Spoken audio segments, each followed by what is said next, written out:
Assalamu alaikum wa rahmatullahi wa barakatuh. Bienvenidos a una charla más de nuestro curso Nuevo Musulmán. Hoy, en nuestro tema 4, hablaremos muy brevemente de los pilares del Islam. Empezamos. Bismillahirrahmanirrahim. Todas las alabanzas son para Allah. Pedimos de Allah las bendiciones a su profeta Mohammed, a su familia, a sus compañeros y a todo aquel que le siga de la forma correcta hasta el día del juicio. Amén. Los pilares del Islam son 5 acciones sobre las que está erguida la religión islámica. Estas acciones reafirman la creencia del musulmán. Las veremos expresadas en el siguiente hadiz. Este hadiz es el hadiz número 2 de la colección de Sheikh An-Nawawi en su libro Los 40 hadices. Es una narración auténtica, la cual citaremos solamente una parte. Relató Omar, que Allah esté complacido con él, un día cuando estábamos sentados en compañía del mensajero de Dios, la paz y las bendiciones sean con él, se presentó ante nosotros un hombre, con vestiduras de resplandeciente blancura y cabellos intensamente negros, al que no se le veía señales de viaje, y ninguno de nosotros le conocía. Se sentó ante el profeta, la paz y las bendiciones de Allah sean con él, y apoyando las rodillas contra sus rodillas y poniendo las manos encima de sus muslos, dijo: «Oh Mohammed, háblame acerca del Islam».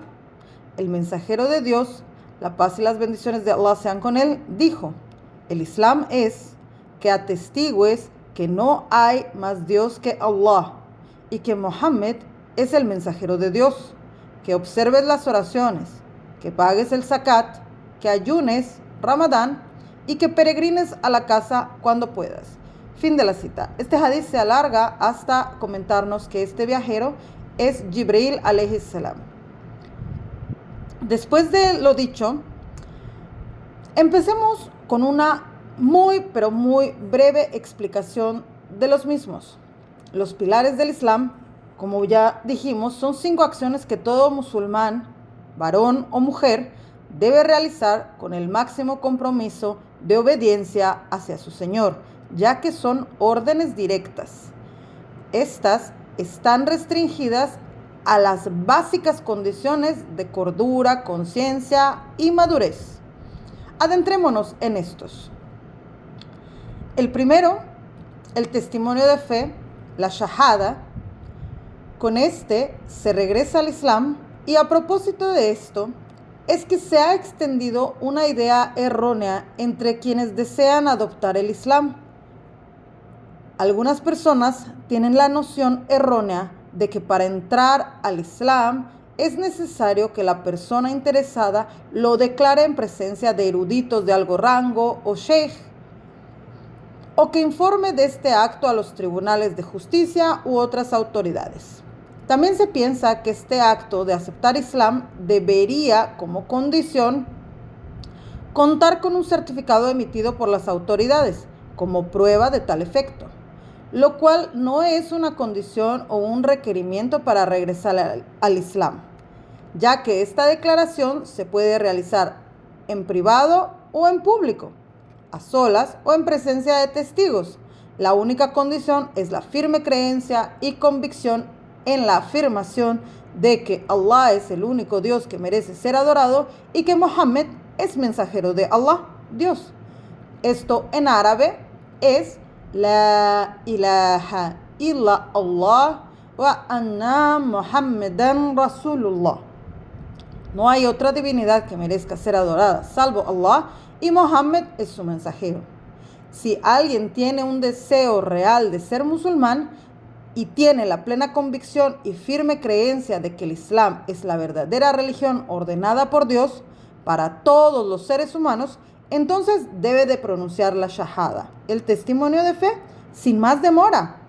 El noble Corán es explícito en este aspecto cuando Allah, glorificado sea, nos afirma: la religión ante los ojos de Allah es el Islam.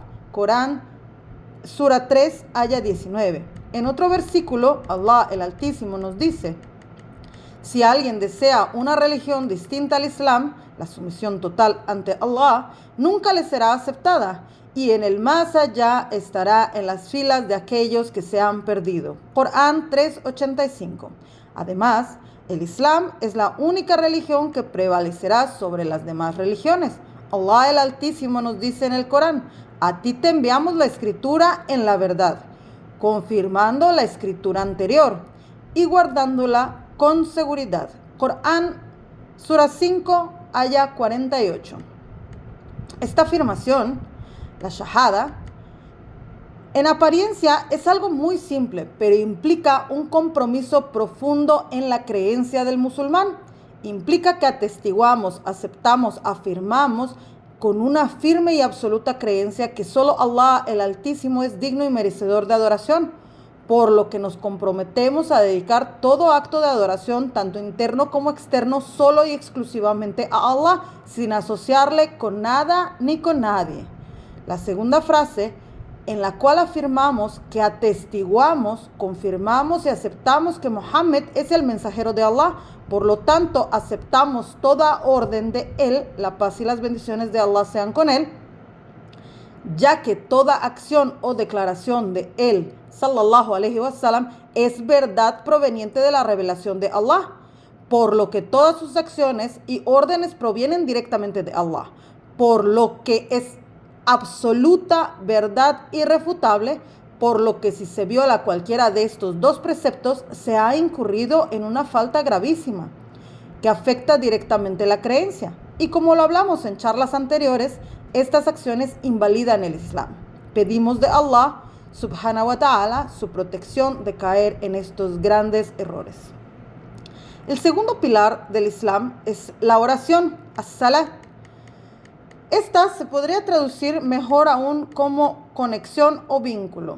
De esta hablaremos el día de hoy de forma muy breve, ya que tenemos preparada una charla dedicada enteramente a ella, ya que es algo que todo musulmán, mujer y hombre deben de realizar para poder practicar la religión de la forma más correcta.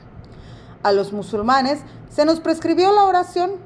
Rezamos 5 veces durante el día y la noche de forma obligatoria, farad. La obligación, hay que recordar que solamente es con Allah subhanahu wa ta'ala y tiene movimientos predeterminados y ciclos, rakat, que pueden variar de acuerdo al horario de la misma. Vamos a conocerlas de forma muy breve. Fajr es el tiempo en el que se aprecia la claridad, pero aún no sale el sol. Esta es la primera oración. Se compone de 2 rakat o 2 ciclos. Dohur, el tiempo de esta es después de que el sol entra en el cenit, o sea, después de que el sol alcanza su punto más alto, ya que se nos es prohibido rezar en determinados horarios, por ejemplo, durante el cenit, para no compararnos con los asociadores, los politeístas que rendían culto al sol. Se compone de 4 rakat. Asr se realiza a media tarde. Se realiza cuando el sol se encuentra en el punto medio entre el cenit y el ocaso. Se compone de 4 rakat. Maghrib, esta es la oración de después del ocaso, cuando aún hay una pequeña cantidad de luz, pero el sol ya se ha escondido en el horizonte, ya que también se nos es prohibido rezar exactamente durante el ocaso. Esto por la misma razón que ya dijimos durante la oración Duhur, porque los politeístas que adoraban al sol y su culto se llevaba a cabo en el amanecer, en el cenit y en el ocaso, por lo que no rezamos en estos horarios, para no parecernos a ellos, ya que la adoración del musulmán es hacia Allah, no hacia su creación, y el sol es parte de la creación de Allah. Esta consta, Maghrib, de 3 rakat. Isha, esta es la oración de la noche. Se realiza cuando la noche ya es claramente declarada, o sea que se ha extinguido completamente cualquier tipo de luz solar. No existe ningún reflejo de esta. Se compone de 4 rakat. Hasta aquí dejaremos este tema, ya que tendremos la oportunidad de disertar más a fondo al respecto para así poder aprender correctamente esta obligación del musulmán con su Señor. El ayuno, as-siyaum, que también hablaremos de forma muy breve, ya que tenemos también una charla específica al respecto, ya que de igual forma que la oración son aspectos que como musulmanes debemos comprender de forma más clara, ya que son fundamentales en la práctica de las obligaciones a menos de una excusa válida, la cual veremos en las siguientes charlas.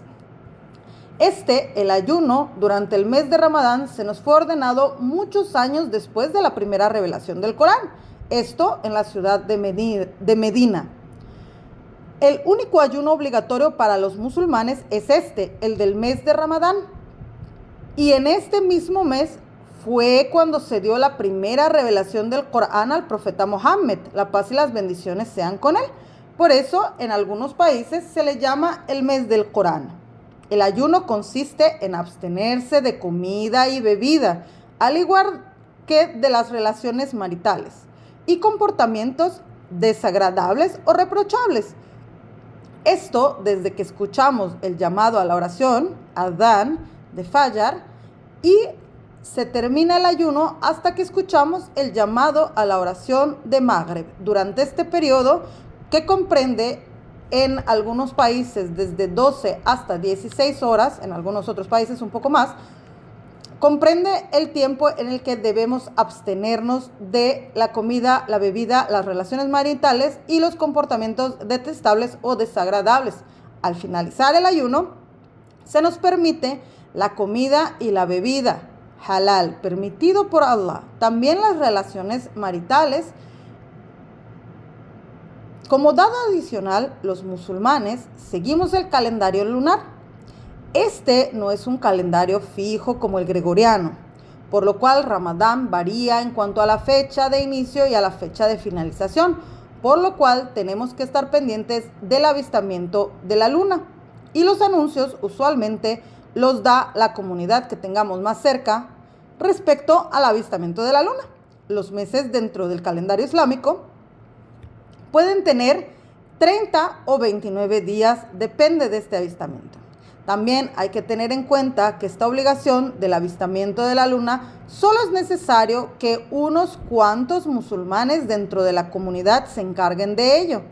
También hay que tomar en cuenta que el Islam la noche precede al día, por lo que en la noche del primer día de Ramadán es cuando se da el anuncio. Y por eso escuchan que cuando se anuncia Ramadán, también se dice que esa noche será el primer rezo de Ramadán, ya que sería la primera noche de Ramadán. Y al día siguiente, después de Fajr, sería el primer ayuno. Por ejemplo, nuestra noche del jueves, en el calendario gregoriano, dentro del Islam, competiría a la noche del viernes. Y la noche del viernes para Occidente o para el calendario gregoriano competiría a la noche del sábado para el musulmán. Ya ampliaremos la explicación de esto en la charla dedicada al asunto del ayuno, al igual que tocaremos las condiciones respecto a la mujer. El cuarto pilar del Islam es la caridad obligatoria o la purificación de la riqueza del musulmán, as-zakat. Esta caridad es obligatoria solo para la clase alta de los musulmanes y es una purificación de la riqueza del musulmán, ya que la provisión es de Allah y en nuestra obligación está compartirla en función de cuánto poseemos. Esto se traduce, el zakat debe ser el 2.5 del ingreso bruto del musulmán cuyos ahorros alcanzan la cantidad mínima de 85 gramos de oro puro o 595 gramos de plata pura de forma anual, su equivalente o mayor, ya sea en propiedades, joyas, efectivo, etc. En caso de no alcanzar esta cantidad de ahorro o de posesiones de forma anual, no competiría en una obligación para el musulmán. Pero, por otro lado, el musulmán puede dar sadaqa de la cantidad que él quiera. Esto es caridad y esta es sunna del profeta Muhammad sallallahu alaihi wasallam. Quiere decir que no es obligatoria, pero hay un gran beneficio y no hay límite máximo ni mínimo de posesiones que debe de tener el musulmán para otorgar la sadaqa. El zakat se calcula en función de lo que no es parte de las necesidades del musulmán.